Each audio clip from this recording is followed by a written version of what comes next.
Welcome to the Up in Your Family Business podcast, where we dive into the heart of family business with intimate interviews, expert insights, inspirational stories, valuable resources, and practical tips to help grow your family business. Our guest for today's Up in Your Family Business podcast is Krista Stillwell, owner of Stillwell+Co and Stillwell Cattle Company. Hello, Krista. How are you doing today? You know, it's Monday, but I'm doing okay, Todd. How are you today? I knew we should have recorded this on Thursday or Friday. I know. I should do all my podcast interviews on Fridays. Why am I doing this on a Monday? You know, Todd, that's a really good question. But it's fine because we're going to make it through it. I know we will.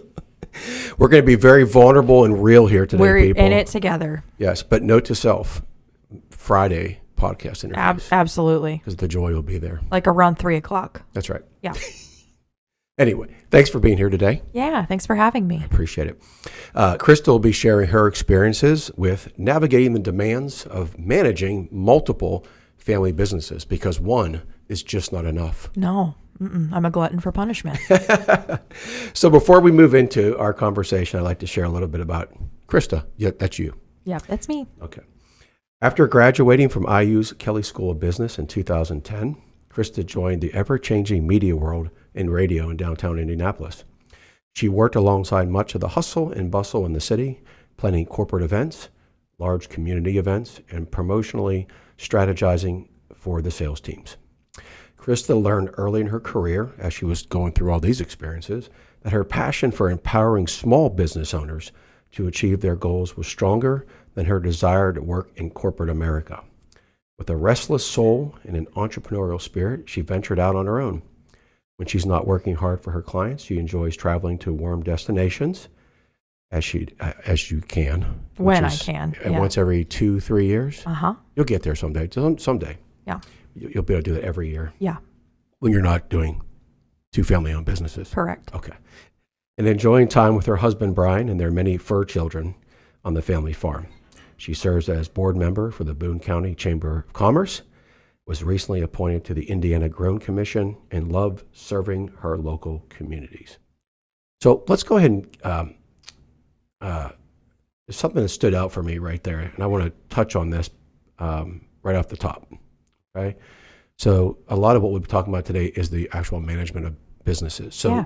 But let's get to know you a little bit better and transition from your bio into how you came to have Stillwell+Co. So you're doing all this corporate event, coming out of college, all gusto, all excited, doing all these corporate things. In your bio, it mentions that you learned about a little bit more about small businesses and your passion. So how did that happen? How did you transition from this corporate world into a love of small businesses and then deciding that you were actually going to do work to serve small businesses? Yeah, sure. So a lot of the businesses that you serve in media are very large, right? So obviously you talk about the hustle and bustle in Indianapolis. I mean, we were doing things with the Colts and the Pacers and Donato's Pizza and Moe's and, all those types of big brands too. But there are a lot of small businesses that invest in advertising means, traditional or non-traditional, right? And one of the things that I was blessed to be able to be a part of was there was a gentleman who actually did a small business focused or finance focused radio show every week on WABC. And he himself had actually been a small business owner who had since retired or had passed the business along to someone else and had a lot of insights about that and spoke a lot about that when he was referencing different things in his finance podcast. And he actually did a kind of a workshop style meeting for us as we were talking about building these promotional packages that then the sales team would go out and attempt to sell to a small business. And one of the things that really revolutionized the way I looked at what I wanted to do was he said that as we priced these things and as we discussed the value adds that they were going to receive and we laid those into these packages, we needed to remember that every dollar they spent was a dollar that may not reach their dining room table through groceries, or may not reach their kids' college fund, or may not reach the ability for them to purchase the equipment they need for their business. And so we needed to take the art of building value for them through their advertising methods very, very seriously, because for them, they were taking it seriously to make the investment in the first place. And that was the moment when in my head something clicked. And I don't think in that moment, I don't know that I viscerally responded or sensed it right then. But my mom will tell you very early on when I was little, I would play business. I would play owning a business. I know, right? I'm a nerd. I would play owning a business. I would actually take all of her notepads and I would turn things into like letterheads and I would make my own receipts. Like I was very official when I played store, right? And my sister will tell you, she was the creative one. She would get bogged down by me having to have all my systems and processes in place. So I knew that I wanted to be an entrepreneur, and I knew that there was room for someone like me who had some of this marketing knowledge that I was putting together. And then you add the piece of this gentleman telling us that in a meeting, and it was like that all kind of came together over the next probably year and a half as I moved into a different role closer to home, but still serving small businesses, marketing, that sort of thing.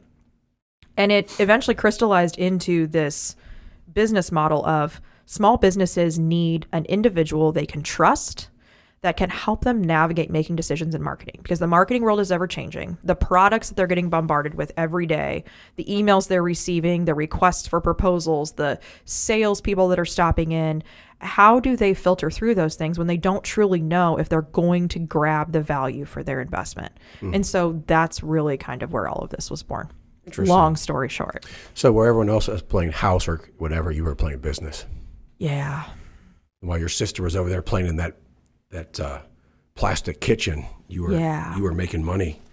She was coming to buy groceries from me, and I was giving her physical receipts for her grocery purchases with official logos and letterhead at the top. Mm-hmm. Yeah. Okay. So you had entrepreneurial spirit from a really young age. I really did. Yeah. Okay. Krista, just on a personal note, how much I love plays on words and puns. But when you said crystallized, I just, Stop. I know, it just really... Stop. The dad joke comes at the end, Todd. We can't do it right now. There's no space for it here. I'm not sure I even heard the rest of what you said after you said crystallized. Glazed over eyes. Yeah. Aww. Good. I thought that'd be important for listeners to hear how you, as I'm sharing that bio, here it is, you're starting corporate, and then boom, all of a sudden you're doing small business. And how did that even take place? Obviously, you can't write a bio that's 10 minutes long, but I thought it might be kind of cool to see where your entrepreneurial spirit started and how you gravitated into small business. One more thing I'll ask you before we jump into the questions I have around this topic is, I know just like we do here at Element 212, you also serve a lot of family businesses. Yes. Is that something that you seek out, or do they just kind of gravitate towards you, or how does that happen in your business? I think a lot of it has to do with geographically where we're located, right? I look at Indiana as a state that is full of very hardworking entrepreneurial people, only because we live in a lot of rural communities, so you have a lot of individuals who farm.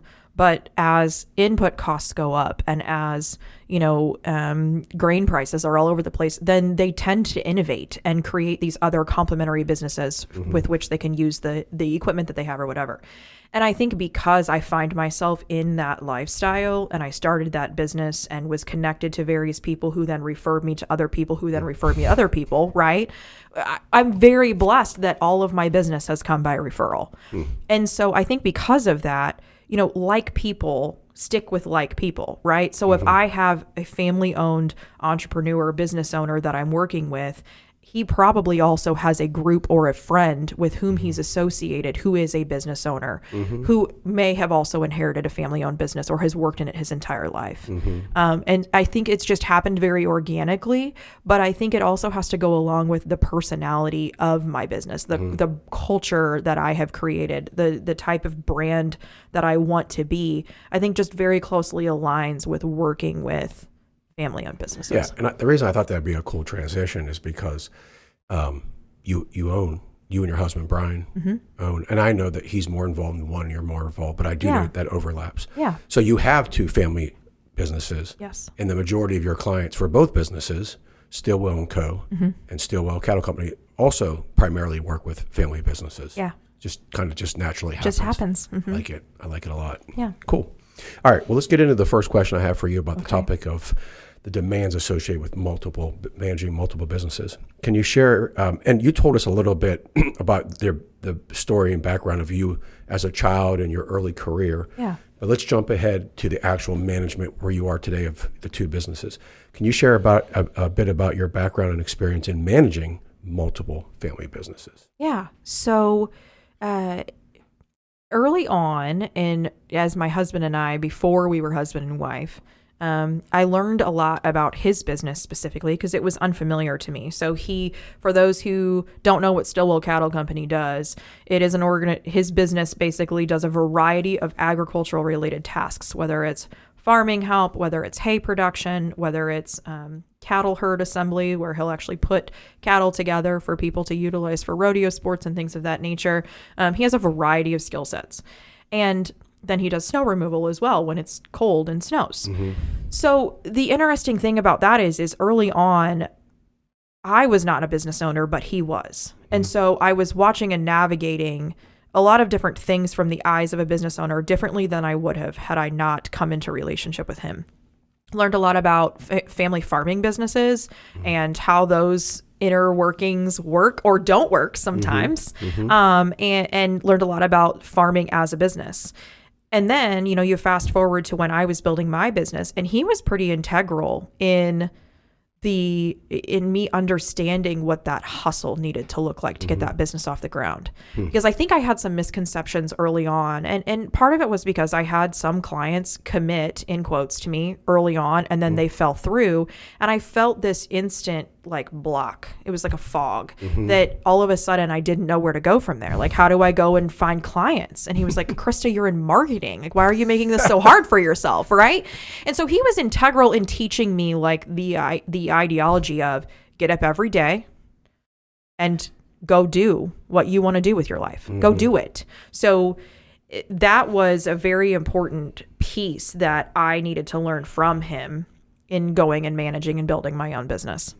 Then, it became the balance of, okay, how do we communicate effectively to make sure that I'm invoicing for your business when I'm also invoicing for mine? What details do I need from you? How early do I need the information to make sure it's happening in a timely manner? He's learned a lot about the actual nuts and bolts of business operations from me, the organization, the software platforms, those types of things. He is not a technology person. He is not someone who wants to sit down at a computer. So, we balance each other very well, but then that also comes with, I want all the details really thoroughly documented. That is not his cup of tea. For him, he's like, well, I made a note and it says 2.5 hours. I'm like, what's the start time and the end time? Well, I didn't write that down. So there's those dynamics that come with him and I balancing each other, managing those multiple businesses, and just finding a good rhythm that works for us when it comes to those types of things. And then the biggest thing too is as my business has grown and as my network has grown, there are a lot of events or demands on my time that might not be the biggest opportunity of comfort zone for him. And so we've had to learn a balance of what things am I a part of really deeply in his business, what things is he a part of with me, and what things make sense for us to maybe do on our own. We part ways. I go my way, he goes his way, and then we meet back in the middle after the fact. And we've been married now for 10 years. I'd like to say we have it mostly figured out, but every year throws us a new curveball. Okay. It's a lot of stuff. You cover some communications, some logistics. So let me just ask you a question that kind of builds off that one, just to go down a little deeper. So you shared how you guys communicate and how you maybe prioritize. However, we all know that any business, even one, is very demanding, right? I mean, I'm only a part of one business. I have a business partner, and I often go, there's just not enough time in the day. And I've been in business 16 years coming this April, and I still haven't been able to figure it out. Yeah. So one business is a lot. So, and my understanding is Brian is in his lane more. He doesn't often come into yours, right? He's not really a part of Stillwell+Co. However, and that's not the downplay. That's just where his comfort zone is. That's where his lane is. Yes. But I do know being in the agricultural and being in livestock and things like that, seasonally and everything. So my understanding is you are throughout the year, of course, more times than others, having to go on the other side and immerse yourself and dedicate a bunch of time to the cattle, right? Yeah. So how do you do that? How do you make sure that when you have to dedicate some time to your other business, how do you make sure that you don't neglect Stillwell+Co? How do you balance those two things? Sure. So it's been hugely valuable for me to have wonderful team members. I mean, wonderful team members. I am so lucky. My team of boss babes are the best. And I think one of the very early skills that I had to really hone in on was delegation. And I think they would admit that I'm not always great at it, but what we were very good about setting up early on is, here's how I would normally communicate this. And they would come back to me and say, okay, that's fine. However, I still need to know this and this and this in this way in order for me to best execute what you're asking me to do. So again, just like I talked about communication in my marriage and in dual business ownership, it was an exercise in communication in my business as my team came together. So early in my business, I had no one. It was me. Then I added one. Then I quickly added a second one, added a third and a fourth, right? And each time I've dedicated to making sure that I spend time to understand what are going to be the best ways for me to communicate things I need from you with you, right? So that's key number one. Key number two is I put a scheduling app in place for my time that I am in charge of my calendar on my end. So if I have that scheduling link out there and someone requests an appointment or something from me, I can block off any time on that calendar that I do not want to make myself available. That was something that I only did within the last couple of years, but I'm telling you that boundary has been so freeing for me because it allows me to say, okay, I'm looking at Monday. Like today, for example, is a very full day for me, right? And I'm an hour and a half from home here with you recording this podcast. I know that when I go to my client meeting this afternoon, then I have an hour and a half drive after that. So office time today, it's not plentiful. So what I can do is then I can say tomorrow, I don't want to have a meeting in the morning. And that gives me the time I need to catch up on my stuff, whatever comes up from Brian and his business, tonight when I get home, that sort of thing. So that's been another key. And then lastly, I would say what's nice about his business is it's often outside and it involves nature. And it's in a quiet, peaceful part of the country. There is not a whole lot of traffic. As long as there are no tornadoes. Thank you. They are the only house on the road. And so there is some regenerative stuff that comes from that, right? So there are times where I can say, I've delegated what I need to delegate. Here's the things that I'm going to go ahead and say I'm not going to do until tomorrow because I need a couple of hours of fresh air. I need a couple of hours of being with my fur children, right? And so that's something that I've laid in to my schedule too that is actually better for me probably than grinding away at my computer or grinding away at things that I know are on my to-do list because I know I'll be more effective when I come back from those things. And that may mean I have to work on my laptop till 8:00. Welcome to owning a business. You don't, there's never a time where you get to fully shut off. But that's what I've found that really works for me. Yeah. I mentioned earlier about after 16 years in business, it's hard still to manage one business. My business partner, we were talking a few weeks ago, and we realized how naive we are. It's like you think that working fewer hours and fewer days is a destination. And I know there are books out there about it. I know there are podcasts out there about it. I'm just feeling like the idea of working 3 days a week or even 4 and actually not working evenings and weekends. I feel like, what's the phrase? It's a pipe dream. I feel like it's just, I just wonder if it's ever going to be possible. Yeah. But yeah, it happens, right? It's just part of owning a business. That's exactly right. So sticking with that, you mentioned again about communications and some approaches you take with Brian. But obviously your business can get very demanding, stressful, as can his. So you guys are two individuals. Yes, you love each other. You're husband and wife. You have a great marriage, but you're human. And sometimes it's hard to separate the business from the personal. It's hard to separate. It's hard to shut off a bad day. Yeah. Not to mention the fact that you might be working on two of the businesses on a given day. So are there strategies that you guys have talked through, or is it something that comes natural or is it something you guys have just over time developed? But we always want harmony in our businesses. We want harmony in our marriages. We want harmony with all the people around us. So how do you, especially when one or both of you is having a tough day or a tough week even, how do you guys manage to separate that, come together, let it all go, and just have some quiet and then just enjoy life for a couple hours? How do you do that?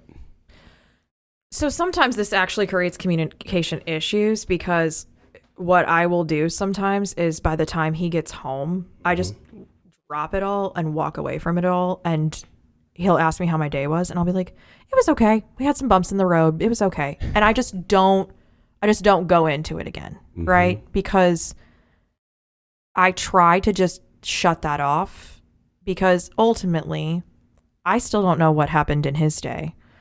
So why pour a whole bunch of stuff on him that, first of all, has a lot of water under the bridge? It's going to take some explaining, that sort of thing. As funny as it sounds, like, our dogs play a huge role in our lives of just helping us relax. They are so funny. They're a year old, so they're full of life. They love to play. They're always so excited to see us. And because they typically go with him to the farm every day, so they haven't seen me. So, there's some lightheartedness with that when they first get home and that sort of thing. There's some discussion about dinner. And typically by then, whatever was stressing me out at 5:30, 6 o'clock, by the time we get to dinner and get through all that, and it's 7 or 7:30 and we're sitting down for the evening, I may not even remember what had stressed me out 2 hours ago. I mean, I might, but I've kind of just put it away, right?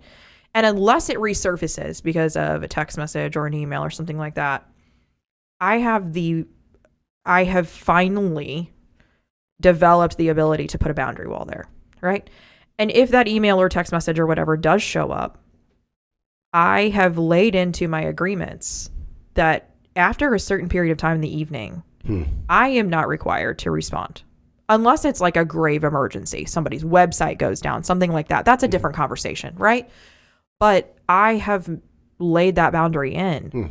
And I will say at 9:30 every night, my phone goes on Do Not Disturb. I don't get any notifications unless you're a family member or unless I've put you on that list that can get through. Or if I call or text you, of course, you'll take no. Man. I mean, you're great, but no. So that allows me, I have from 9:30 until 8 a.m. every morning where, unless I turn that off, there are no notifications present on my phone. That was a huge step for me. And when did you do that? Probably within the last 2 years again. I mean, again, when I put that boundary on my calendar, when I put the boundary, and I think initially I was a little nervous because I was like, well, what if somebody really needs something? But to be honest with you, after 9:30 at night, when I started to think about the types of communications that were occurring, it was likely other business owners like myself who were just sitting down for the evening and had a chance to wrap their heads around what the day was like. And they were sending me things that they didn't want to forget, that didn't need to be addressed right then and there. And knowing my personality, I would have wanted to address it right then and there. And I was driving myself crazy. So that became hugely important. And then, we just created a comfortable environment where at the end of the evening, we have a couple of things that we want to watch. We want to watch college sports, or we want to watch some of the shows that have been DVR'd. And it's about relaxing. It's about chilling out. And Brian holds me accountable. If I have my laptop out and it's about 9 o'clock, he'll look over at me. Hey, Krista, don't you think it's time to put that away? Yeah. Sure. Yeah, he doesn't want to look like a baby and be like, what about me? No. So I think it's a balance, right? And there are weeks where I'm really good at it. There are days where I'm great at it. And there are other times when I'm really not, where it's really out of whack, but I can sense it. I can tell when it's getting out of whack. I can feel it, right? And so then I just have to go back in and put those will-powered boundaries back in place. It's a choice. Does that work for everybody? Not always. Okay. I mean, from time to time, there will be people who will say, hey, I tried to call you last night. Yeah, I know. But I had a rough day. I needed to take a moment, so I apologize, but I'm available today. What can we talk about? That happens. I'll work in the evenings and weekends sometimes, and I have to communicate something to a team member. Rarely, I don't email like outside of the company. But, Yeah. And even though I put in there, hey, this is not meant to be looked at until Monday. But at the same time, if I don't send it, then I got to send myself. I got to make a note as a reminder to send that on Monday, and I'm just creating another task. So selfishly, I'm just like, this is silly. At the same time, though, I feel horrible about it because it's like I'm telling them that they don't have to respond, and I'm hoping and praying that they don't see it. But we have some team members who they get notifications all the time, and then I see them open it, and I'm like, oh, dang. No, but schedule send is a real thing. And I think people forget that it exists. But like I have schedule send in my text messages. So there are a lot of messages that I may go ahead and open up my text just to make sure before I go to bed, and I'll see something and I'll go ahead and respond it. But I'm going to schedule send that for 8 a.m. in the morning. I need to do that. And the same thing with Gmail. So we do Google Workspace for all of our communications, and I will do schedule sends for that. That's a good idea. Yeah. But I also, again, like I have team members who are just night owls and they like working really late into the night. And that again was a communication point. Like, hey guys, I'm going to go ahead and tune out around 9:30. You guys can go ahead and work as late as you really want, but understand that I may not get your notifications until the next morning when I log back in. And that's okay. That works for us because we've communicated that and set that boundary. Interesting. Yeah, I should probably do a better job with that too. Okay. So it sounds like, so boundaries were put in place a couple years ago. It sounds like the communications continue to improve with your team members, probably with your clients as well, and with Brian particularly.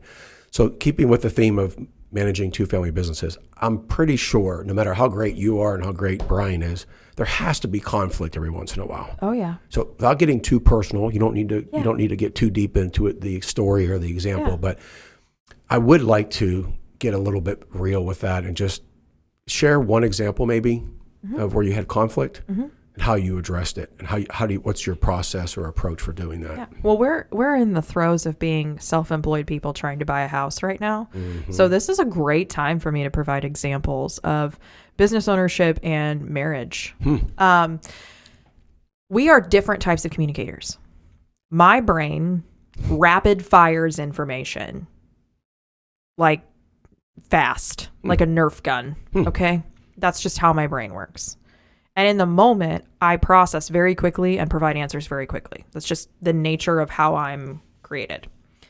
Brian, on the other hand, is a processor. So he receives information, processes, then maybe like a day later is prepared to answer.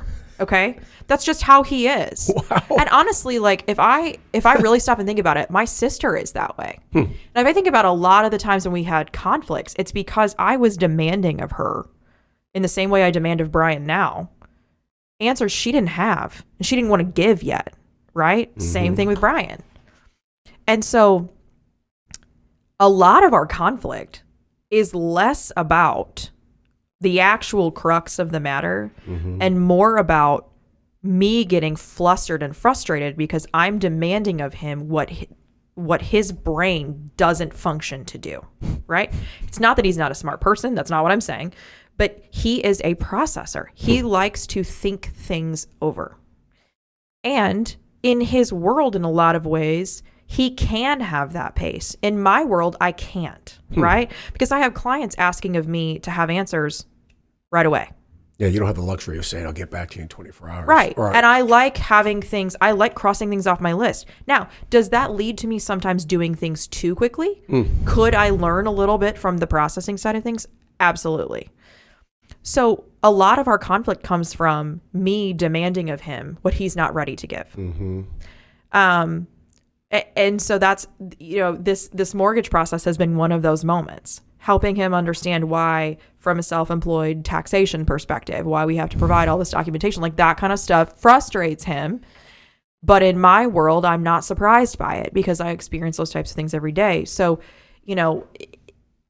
a lot of our conflict surrounds communication demands or things like that. And we just have to let it blow over, come back together, and I'll usually try to have a conversation of, can you tell me why in this moment you reacted in this way? Because I want to understand. And he's used to those conversations now. And so he's used to how to respond in those things. Like, I'm not ready to give you an answer yet. And you kept rapid firing at me, wanting me to give you an answer. And I got frustrated. Fair, right? So I think it takes effort. And I think it takes a dedication and a commitment to wanting to understand why your business partner or your fellow business owner or the people on your team or your relationship, why they responded the way that they responded, and then ensuring that the next time that situation shows up, that you're not handling it the same way. Okay. Just on a side note, Nerf is not an official endorser or a sponsor. Oh, I deeply podcast. apologize. I dropped a brand name in a podcast. That's Yeah, right. there is no formal affiliation or endorsement for me saying Nerf in this podcast. Yeah, I don't want us to get in trouble for that. I deeply apologize. This is a great podcast. They should be thanking us. They should be. But they might get upset in this crazy world. They might. So sorry. Okay. All right. I was going to ask you a little bit about the demands, prioritizing your personal growth and well-being. So you did mention earlier about how you and Brian have a commitment to kind of unwinding, right? Yeah. But let's stick with you personally. So you have the two businesses. Mm-hmm. Okay. You have your husband, who's a business partner and just your partner. Mm-hmm. You have the dogs. Mm-hmm. You have your clients. Mm-hmm. I mean, there's a lot. Yes. Your parents. Blah, blah, blah. I can go on. Yeah. We all wear. We always say we wear many hats in our work, but we also wear many hats in life, and we try to invest in all of our relationships and all the things that are important in our life, whether that be our faith, time alone, whatever. And it's hard to do. It's very difficult. In fact, in a podcast that I did with someone else, we talked a little bit. It's honestly, Krista, it's hard. It's hard not to talk about this. Probably in every podcast when you're sitting across from a family business owner, it's hard not to gravitate towards how are you managing this thing called life? And what I mean by that is work can be demanding, and there's only so much time of the day, as I alluded to. So you've touched on a lot of different areas of your life. The one thing we haven't talked about is, where does Krista, with two businesses that you're demanding of your time, where does Krista find time to take care of Krista? We haven't touched on that. So in the midst of all these responsibilities, all these obligations, all these people in your life who you have to give up your time, where do you find time for yourself? How do you do that? And what do you do in that personal time? Yeah. So again, this was something that was kind of forced on me about 2 years ago. I had come to a place where I had been burning the candle at both ends for a really long time. And I started to notice that my body was kind of revolting against me. I had put on a lot of unhealthy weight, and I couldn't figure out why. I was tired all the time. I just felt awful. And so I started down the road of being like, I'm not even, so at this point in time, I would have been 33, 34 years old. I'm like, I shouldn't really feel this way, should I? So I started doing some investigation of thyroid and things like that. Started doing a lot of reading. And what I found out is that there were some tests that I probably needed to have done. And through the entire process, so now I look back, so over a couple of years, I ended up finding a medical practitioner that truly helped me get to the bottom of what was going on with my body. And there was a lot of hormones off balance. There were a lot of thyroid things off balance, a lot of chemical imbalances in my body. And basically my body was not acting optimally. And what we ended up really pointing to is the fact that I was demanding a lot of my body in a lot of ways that probably weren't healthy for me. And in turn, were causing a lot of inflammation and things that were making all the dominoes start to fall, right? So, here I am at 34 years old, got some diagnoses I didn't like, but I was forced to make some changes. If I want to be my optimal self, I need to take better care of my body. So I made some dietary changes. I was put on some medications temporarily to get some things cleared up, and really started focusing on taking care of my body, making the appropriate choices while on the road, what I eat, when I eat, what I drink, when I drink it, a lot more water, a lot less sweetened beverages. And then also vitamins and things like that too. All that starts in the morning. Mm-hmm. That has to start in the morning. I have to make the choice for the rest of my day in the morning, right? So my mornings are very important to me. Mm-hmm. One of the boundaries I put on my calendar, I do not take appointments before 9 o'clock if I can help it. Why? Because I need that time to read my Bible, to pray. I need that time to exercise or do yoga. I need that time to sort through what my to-do list looks like, what my calendar looks like. I need to sort through emails, get those cleaned up first thing in the morning. I need to have my quiet house time. What time does your day start? 6? I mean, Brian's typically up about 6:30, 6:45. Okay. If not, Lainey and Lola, our dogs, have us up around then. Mm-hmm. And so he's up and I'm awake functioning that period of time. I truly get into the bulk of my like alone time morning stuff when he leaves about 7:15, 7:30. Okay. And so then that's when I have about an hour before I would need to leave to go somewhere to truly focus on what I need to do to get my day started. In the evenings, it's the same way. I have to wind down in a certain way. So I have to put my screens away from my face to allow my brain to stop working. I have to stop reading emails, scrolling through social media, those types of things. That's become hugely important. That's probably good in the morning and at night. It is. I've actually done a lot of reading. You know, they say that you should not pick up your phone, a blue light device, for the first 30 minutes to an hour after you wake up. It's really hard on your eyes. Okay. And it actually, whether or not this is scientifically proven, I don't know. I'm sure people can tell me I'm wrong. I'm not trying to be a health expert here, but they actually say that it can cause like some inflammatory responses in your body because you're demanding things of your eyes before they're ready to do what you want them to do. Wow. Because of lighting and things like that. So that was something that I had to break the habit of. When I roll over first thing in the morning, I wake up, I would grab my phone. I've had to break that habit. At night, they say the same thing. If you're on your screen scrolling up close to your face, within an hour of going to sleep, you're going to have a really hard time getting your brain and everything to unwind. Yeah, that part, I did know that. I knew about the nighttime. Yeah. I didn't realize the morning. That's interesting. I had to start prioritizing breakfast. Sounds really funny. I was never a breakfast person. I could skip it every day. I had to start prioritizing that. So again, it's like those little things. And I'm not saying it's a one size fits all approach. Everybody is a little bit different.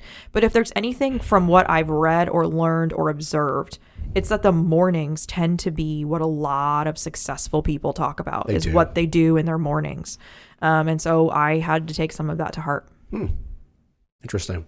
It's funny. It sounds like 2 years ago was a big turning point in your life. It was a huge turning point. A lot of the topics that we've either talked about or stories you've shared, I keep hearing 2 years ago. 2 years ago, like the communications shifted, scheduling shifted, prioritizing your personal time shifted. It sounds like your body actually did you a favor. It did. I mean, it literally said to me, we can't keep doing this. Yeah, our bodies are telling us things all the time. It's just a matter of whether we tune in or not. Yeah, it's amazing how that works. Like our body, like we have our internal ecosystem, if you will. It's like when it's out, when it's off, like it knows it, like it almost self-regulates. It's kind of a cool thing. Yeah. And again, I'm not a doctor. I'm not on the health side. I study a lot too, but it just seems like if we pay attention, our body's going to tell us what we should be eating, what we shouldn't be eating, what we should drink, what we shouldn't drink. And I think the people that suffer are the ones that just either don't know or they're just not paying attention. And I think if you're with the demands of your day, it's impressive because I don't always find time for all those things. I try to prioritize. It takes a commitment. And I think that's the hardest thing. Consistency is really hard. It is. Because you have to say, okay, I'm going to get up at this time every day, do this every day. Yeah. And there are going to be days where you're probably being pulled, like something may come up that says, hey, I need you here at 8 o'clock today. And you have to literally go. Yes. But you got to do it, Well, every once in a while, but anyway, my point is that's good that you do that. That's why I wanted to ask you that because I'm pretty good. I take care of my body. I mean, I'm always trying to learn things too about what I should and shouldn't be doing. Yeah. But God knows how many I'm still not aware of. Yeah. And I don't do a good job. I mean, I have an agenda every day and it's just not easy. And I'm a task person too. So if I have something on my Monday.com and I leave at like 4 or 5 and I haven't checked it off yet, sometime between when I leave and when I go to bed, I got to do that task. I know. Because I don't want to push it off. I'm getting a little better at that. I'm getting a little better. Not in the last 2 years, in the last 2 weeks. Well, but I really think though, if we really stop and think about it, like high achieving personalities like us, and let's be honest, a lot of business owners and entrepreneurs are high achieving personalities. They just are. Otherwise, they wouldn't likely be super successful in business because we want to achieve and we want to grow. I think we are our own worst enemies because we are the ones that put timeline expectations on ourselves that people don't have for us. It's funny you say that. Yes, I agree. I just had a conversation with someone the other day. It was on Friday, and we were talking about schedules. And so I do a monthly call with another someone in the business world here locally, and we were talking like we had to reschedule. Yeah. I had to call him to reschedule our video call and push it back a week, and I hated to do that. And once again, it was another instance. And he actually told me, he's like, Todd, I didn't tell you, but like, I was so glad that you rescheduled because I actually just got back from vacation. I was so bogged down, but I didn't want to cancel on you. So I'm going to keep our appointment. But when you called and said that you needed to reschedule, it was a real blessing. It's not that I didn't want to talk to you. It's just like, let's just push this back a week. Yes. And I've had that happen. Like there was a time where I never canceled anything. I was a real staunch person. Like you never cancel, you never reschedule, you keep your commitments. And then, but that was really tough to do because it puts a lot of limitations on you. Yes. It totally negates any kind of flexibility, right? Yes.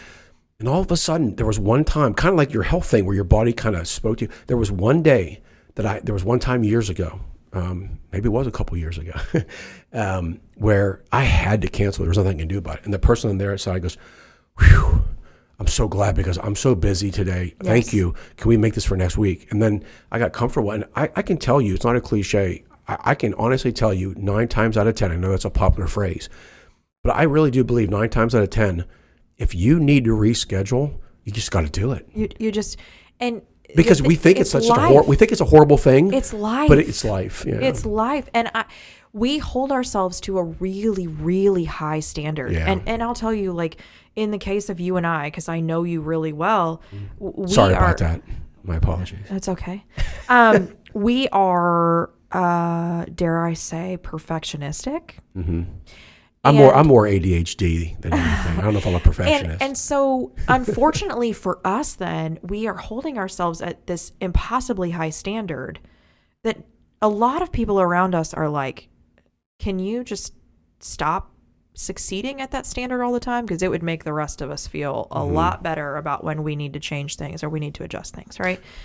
And that was a hugely valuable realization actually that came by way of me working with a business coach this last year, where she had to shift me away from the mindset pathway, the neuro pathway as she called it, of associating not being perfect how I needed it to be with the shame and the guilt and the embarrassment that comes after that, because I was the only one with those feelings. And that was a huge light bulb moment for me that reinforced some of these other habits that I had already tried to put in place. That sometimes you just can't, and it's okay. Yeah. I'm still trying to do better about not having to move tasks ahead. I'm doing a little bit better recently, and it's helping. It's like giving myself permission. It's like it's okay. It's okay if it gets done tomorrow. It's not, So I'm trying to do better at recognizing what's really priority. Like, am I just getting something checked off a list, or does this really need to be done? Yes. And I'm getting better at that. Yeah. I really am. And as a business owner, I would say that's a skill that everybody needs to lean into. It's like, is this deadline my deadline, or is this deadline an actual deadline that I'm facing? Am I being proactive or am I being reactive? Because as a business owner, you could react all day long and your to-do list might not get touched. So which of those things then, when you do have a moment, which of those things have to be touched? Yes. that would warrant you staying till 6:30 or would warrant you grabbing your laptop later that night or whatever? Or can any of these things that I have deemed priority, can any of them be moved to tomorrow or the next day or next week? Can you have a conversation with someone else that says, look, I know I promised you this. I have been hit with a lot this week. Can we discuss an alternative route for that? And in most cases, I can't say 100% of the time, but in most cases, I have found that honesty is actually refreshing for that other individual. I agree. All right, we're about to wrap up. I do want to ask you a couple more questions. Oh. Okay. So what are some, we talked about very specific things, but this will give you an opportunity to share. What are some, just from the top of your head, what are some valuable lessons that you have learned? And obviously some of the lessons you've already touched on, but in addition to either expounding on something you've shared or something separate, what are a couple like most valuable or top lessons you've learned through this process of managing, as you've grown and evolved, managing two businesses? There were some things that I didn't take the time to think about or process or put, not in concrete, but just concretely solidify the way I viewed them when I started my business, that looking back, I think would have helped me avoid some missteps or some bad experiences or things early on. And it's funny now because I coach a lot of business owners to do these things, and they were things that I didn't do myself either. So it's this exercise of, okay, you've probably been in business for a while, but did you miss these foundational steps that will help guide decision-making moving forward? So those are some of the things that I feel like I've learned a lot about since, is some very foundational, important thought processes, guidelines, beliefs, whatever that you want to solidify early on in your business that will help truly guide how you make decisions, how you vet clients, how you accept or turn away revenue, those types of things. I think a mistake a lot of people make when they're starting a business is they say, money's money. I'll take whatever I can get. And then all of a sudden their original vision and dream for that business model is watered down. So I found myself in that position as well. I found myself locked into this niche of like these specific services when I had all this other value to offer. And in some of my conversations now with business owners or whomever that I'm speaking to, now it's a little bit of me having to shift some of those perceptions that have become steadfast about my business or my team. So that would be one thing. Another thing that I learned by happenstance would be the value of bringing on someone in some way to assist you early on in business formation. And so some family businesses may have been in existence for 40 years that are hearing this conversation and would say, okay, well, we already have a huge team. Okay, but you as the business owner, who's your right hand, your go-to, your person that you can count on for accountability, for tidying up some of those to-dos that really you don't have to do, that you could delegate to someone else? Do you have someone like that? And if you don't, why not? That first hire that I made was revolutionary for me. It allowed me to... Was that 2 years ago? No, actually. Funny enough. It was in 2021. Okay. 3 years ago. 3 years ago. All right, no fairness. I was doing so much on my own that I was losing out on the value of growing the business in the way I wanted to. I was losing out on time for myself, right? So finding that right-hand person, whatever you want to call them, an assistant or whatever, that was something that I had heard so many people talk about, and I was like, man, I'm fine. I'm super productive. I'm good. But there is some truth to that. There really is. And then the last lesson that I already touched on is just boundaries with your time. Yeah. I could not emphasize that one enough. Or the biggest one. Biggest one. Yeah. And you're tempted not to because you're the boss or you're the owner or you're the founder or whatever, but boundaries with your time. It's huge. Yeah. I would say we could probably do a whole podcast on delegation, probably do a whole podcast on boundaries because they're just hard. Very difficult. They're very hard. Okay. All right. Last question for you today, Krista. And thanks so much for being here today. It's been a lot of fun. It is fun. I've really enjoyed this. It's been great. For families that are considering, so let's say, and we know them, there are, I don't know, but there are a lot of, I think a lot of family business, I'm not saying that non-family business owners don't, but there seems to be a strong, strong entrepreneurial spirit within family business owners. Yes. And we both know some of those in addition to yourself. And there are a lot of people out there that have multiple family businesses, and there might be people out there that are considering a second business. For those who are considering going from 1 to 2, you've shared a lot of advice that would benefit one or that people that are already there. For those out there, and I'm going to challenge you here because it might be hard to share something beyond the 3 lessons that you just shared. So do your very best. But if you were to pick one thing, one piece of advice to someone out there that is looking to go from 1 to 2, what would you say? Ooh. I know I put you on the spot because you've shared so much. You did already. And now I'm sitting here and I'm like, I just talked about how I like to rapid fire answers, and so I'm sitting here trying to find an answer. I sent you these questions ahead of time. You probably I know you did. I know. Okay. I looked them over. So here's what I would say. I would say first and foremost, consider if that business is complementary to the existing one.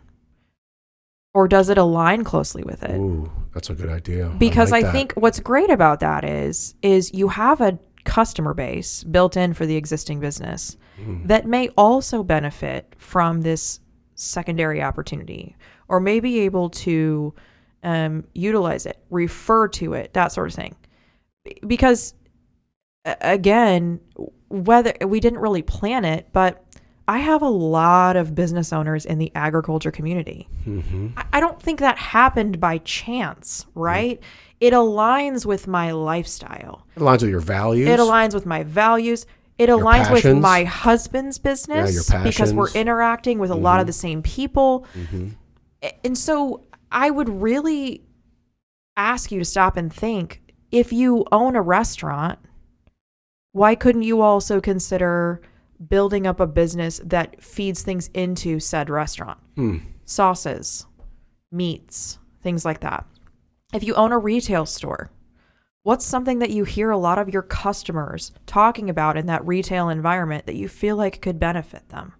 Is there a specific line of a piece of apparel that they need from you that doesn't exist in the marketplace, or at least for you, right?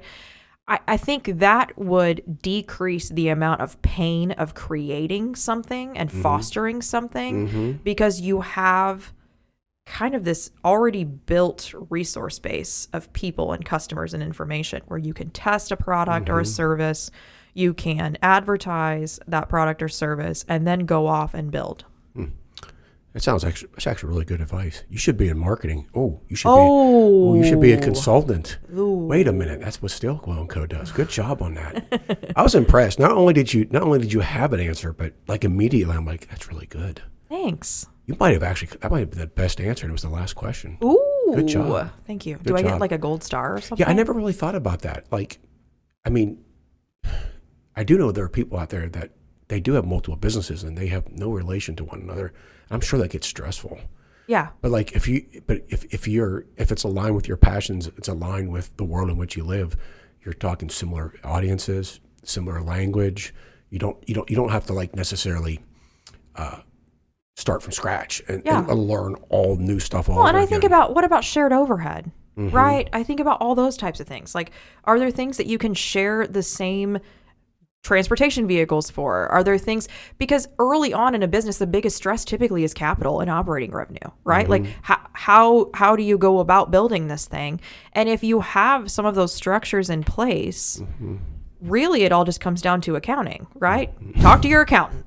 Make sure you're accounting for it all properly. But it just takes some of that initial pain out of it. And if you think about a lot of really great ideas that have happened over the many, many years of the business marketplace existing the way that it has, you think about the fact that a lot of people who have invented things likely had experiences that caused them to invent that thing, whether it was a family business or it was watching their mom or dad operate in something or they themselves operating in that business, right? Think about a lot of movies and they talk about how did you come up in the movie business? Well, I was a courier in film and then I was this and then I was this. And then they started from those types of things.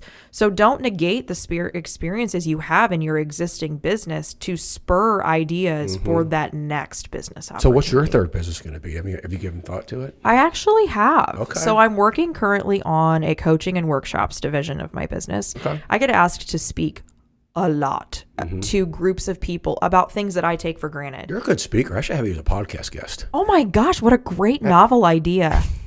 And then I also have a kind of an entire market of people who aren't necessarily ready to jump into an ongoing integrated relationship with me and my team at a high level, but they need information from me. They need guidance, right? So I'm in the process of developing a membership program that would give them access to content on a monthly basis that's very timely. It's related to their business, but it's going to help teach them some skills that early in their businesses or even early in the concept of taking on marketing in the business, they have some tangible things that they can do and learn on their own, and then they'll be ready to make the decision when it's time to hire someone accordingly. So you're going to help them not have to wait 8 years. Yeah, no, but exactly. I mean, this is for the startup person. This is for the person who's never had a marketing strategy before. And it's going to be a lower cost to entry than hiring me and my team to come in and really do it for you. Do you think a lot of the, based on our last question, do you think a lot of people that come into that will necessarily be in the agricultural livestock world or not necessarily? They might be, but I think there's so many business owners that contact me on a regular basis, wanting advice, wanting to sit down for coffee, those sorts of things. And I think this will really help them feel, we can still have those conversations. I always love having conversations, but this will help them feel a little bit more equipped and they have something to look forward to every month. They can take, a little nugget here or there as they are able to consume it and then go out and execute it. Please forgive me for sharing this, but I think if you're in the agricultural world, everything should just grow organically. So that's probably the best way to grow that business. Wouldn't you agree? I thought there was a moment for dad jokes, and I do not think this is it. That was not it. Speaking of dad jokes, thank you, Krista. Gracious That was not planned. I just couldn't help it. We're talking about how to. I knew what was coming because your face lit up like a Christmas tree. Oh, you could tell. It's anyone who knows me well, they can always tell when I'm something's. You were like brewing. Yeah, like I could smell the smoke. Like I'm hearing you, but I'm just waiting. But I couldn't help it. That was not planned. But it does go very well into our dad joke segment. Yeah. So for those of you out there who are listening or maybe even watching. Here at Element 212, and unfortunately, she's on the receiving end anytime we talk. We're real big on plays on words, dad jokes, and things like puns and things like that. So we are going to do a dad joke segment on every podcast. As you should. Yes. So what we'll do is, just for fun, and then we'll wrap up with today's conversation. But so I'm going to share a dad joke in honor of my company and my team and anyone out there who loves dad jokes. So what I'm going to do is I'll share it. It's going to be a rhetorical question because I'm going to ask the dad joke. I'm not going to give you the answer. If you want the answer, just go to our Facebook page and the answer will be there. But don't cheat. Try really, really hard to try to figure it out yourself. That's what we do. In fact, we do a dad joke on every team huddle. We do a weekly huddle. And we do a praise and prayer request at the end, and then I finish with and I might do some like inspirational story, but we always end with a dad joke. Sometimes I get thumbs up, sometimes I get thumbs down. Yeah. Sometimes I don't get anything. I don't get any response. I'm not sure which one's the worst. I think I like the thumbs down better than no response at all. Okay, that's fair. The only thing I will say is I don't take it personally. At first I took it personally because I was delivering the message, and I realized I don't write these things. I'm just great at. You're just the messenger. I'm just the messenger. Yeah, so it's no big deal. Okay. So for those of you out there who want to play along, the dad joke for this podcast is, and this, by the way, was the very first one, my very first dad joke, and I'm not even sure how it came to be, but was on July 3rd. I looked it up, July 3rd, 2021. So I've been doing these dad jokes every week for almost 3 years. That's intense. And I'm still finding new ones. Well, of course. Yeah. I mean, they're never ending. No. So anyway. All right, here we go. The dad joke for this podcast is, and for your benefit, Krista, but if you know the answer, don't say it. I won't. How do you follow Will Smith in the snow? How do you follow Will Smith in the snow? It was like, I don't think it's a coincidence that was the first one, because it's like still to this day my all-time favorite dad joke, especially when you see the answer. So anyway, that's the dad joke for this podcast. After you hear this, go to our Facebook page and the answer will be there. But have some fun with it. See if you can come up with the answer. Okay? Uh-oh. Krista, I don't, you got it. All right, you got it. Don't say it. Don't say it. Oh, man. You just shared how you saw my eyes light up. You want so badly to give the answer, don't you? I know. All right. So, Krista, thank you for humoring me and allowing me to do that. Okay, so let's wrap up with you. Again, thank you so much for being here. I know you mentioned earlier about the time. We talked a lot about time and managing our time. Mm-hmm. So thank you for prioritizing me in your day and doing this. And I do apologize now for, I don't know what I was thinking doing this on a Monday. It's okay. Yeah, in the future. I think the conversation turned out okay. Yeah, I'll make it more convenient. Next time we'll do it on a Saturday or Sunday. I mean a Thursday or Friday. I'm kidding. Right. Just kidding. Yeah. So thank you very much for being here. This has been a great, and I think this is an important topic. And the cool thing is the topic was about the demands of multiple businesses, but let's be real. Whether you're doing 3 businesses, 2 businesses, or even 1, a lot of the stuff that you shared today probably applies. Yes. It's just even more applicable and more valuable the more demanding our day gets. Yeah. Based on additional businesses. So absolutely. I know you're not discouraging anyone from doing 2 businesses. It's just that you gotta have a plan. Yeah. And you gotta manage your time. Mm-hmm. You gotta prioritize your tasks and your responsibilities. You gotta remember that if you're in a family business, you got other people in there, and you gotta remember that they're trying to do the same thing. So you gotta communicate, and you gotta strategize, and you gotta come up with systems and approaches and things like that. So these are good for anybody, but I would think that with 2 businesses or more, you got to get even better at this. You got to be constantly learning about skills and approaches, and even changing your mindsets on just to do this, because it gets harder and harder. Yes, it does. So, but it sounds like you and Brian are doing a great job, and I know you very well, and I'm always impressed with how you balance your time and how you always seem to be in a good mood. I know that you will personally tell me that isn't always the case. Mm-hmm. I wouldn't characterize you as necessarily anyone. You're very real and genuine, so you're not fake. Like some people are fake, like down underneath they're brewing, they're just angry or they're upset or they're having some kind of negative emotion. I think you just handle all the demands of the day very, very well. Thank you. And I think that's one of your great strengths. Probably all started back in the day when you were starting your first business at age 3. Absolutely. When I was, providing receipts to my sister's grocery run. There you go. Yeah. All right. Well, let's turn this back on you a little bit more. So I want to make sure I get this right. So to learn more about Krista Stillwell, and that's Stillwell, mm-hmm. You can find her on LinkedIn. Just plug in Krista Stillwell, Krista. Mm-hmm. To learn more about her company, Stillwell+Co, visit her website at Stillwell+Co.com. So that's Stillwell+Co.com. Anywhere else? Is there anywhere else you want people to go? The coaching and workshops website is launched. Okay. That product will be launching on April 1st. Mm-hmm. That is KristaStillwell.com. Oh. Yeah, it was available. I was thrilled. So this is not part of Stillwell+Co. This actually is a third business. I'm going to launch it separately, yeah. Oh my gosh. You see, I didn't know that. Uh-huh. I get all your emails, and I just assumed that was an extension of Stillwell+Co. It is, but it isn't.